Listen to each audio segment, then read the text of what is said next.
Not all of them I have break to ask you, in this world of the now universe and the to-be seamlessness between us here and there, where, no, I don't know about the origin, but where does this fear of the dying lie? What does that arise from when there's an awareness of this continuity? Why is there this diversion, toward fear? Yes, yes.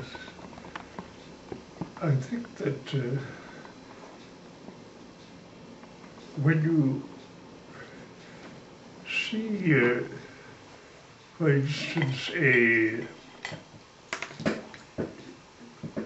deer being run down by a pride of lions, you know, the lionesses do the hunting, the men stay at the back there waiting to come up when the lionesses have picked off a wildebeest or one of the great stag-like creatures that there are there. And then when they've driven this victim to the point of it not being able to run anymore, it lies there, and the lionesses begin to tear it to bits. And then a very curious shriek comes up on the part of the victim as they succumb to being literally disemboweled. And I think it is this natural thing that it looks as if some things are meant to be torn to pieces and disemboweled by other things, but when it actually overtakes, we panic, we can do no more, and we surrender to it. And the quicker we can get it over, the better. And this is very, very deep.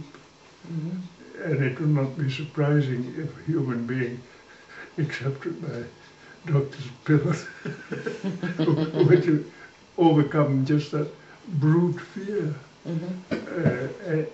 and hope that it can't be true, but yet they are being disemboweled. And this is where I think nature comes in, and you are then left that if we as human beings have understood that we are also connected with that, that is superior to death and destruction. That cannot be disemboweled.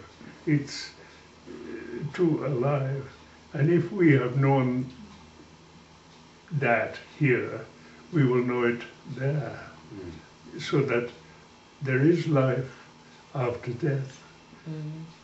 If you are counting what you carry with you.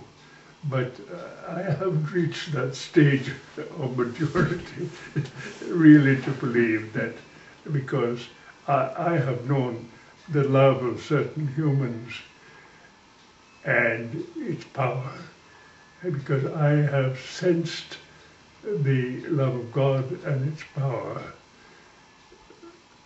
Ultimately, I'm only a creature as yet. And to get over to the other side, I have to go through this part of the rite of passage on my way to being subsumed again into the material. And there, in the primitive primal religions, you find that there are about 9 different souls in every human being. One is the soul that hangs about near the last places where that person has lived. Like my wife's mother, who lived in that little house there till a few weeks ago, and they came up with the thing going meow, and took her off to that same place they took me off to. But by the time they mucked her around and filled her full of pills, but through those intravenous injections from outside, she just packed up and died. Mm. But her soul is around there. That particular soul is still around. Then there is something that has come from her genetics, from the father's side, something from the mother's side, and those are obviously passed on, because I look at my daughter and she reminds me of the old lady, and so that there are a couple of souls there which are being recycled genetically into the descendants, and